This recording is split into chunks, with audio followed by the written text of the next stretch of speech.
Senator from Kentucky. Reserving the right to object. Egypt currently gets $2 billion from our country, from the U.S. taxpayer. And my question is that a country that gets $2 billion a year, should we be sending it to them when they continue to seek to prosecute American citizens? Now, recently, President Obama's administration freed up that money and said Egypt is pursuing democratic aims. And so we freed up the $2 billion. How did Egypt respond to this?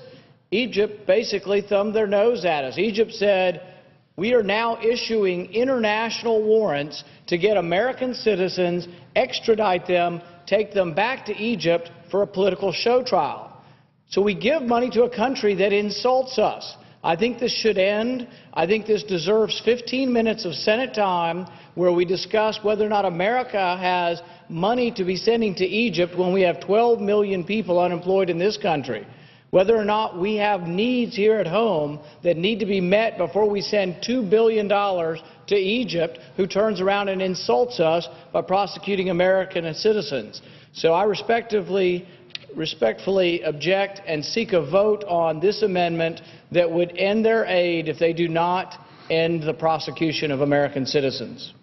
Mr. President. The objection is heard. The majority leader is recognized. Mr. President,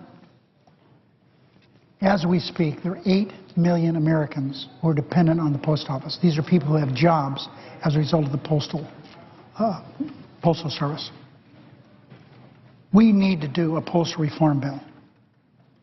Doing nothing is not an option.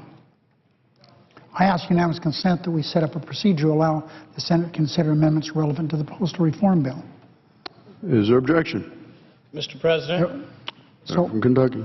Reserving the right to object. The post office is losing $4 billion a year, and I sympathize. But at the same time we're losing $4 billion a year, we're sending $2 billion to Egypt.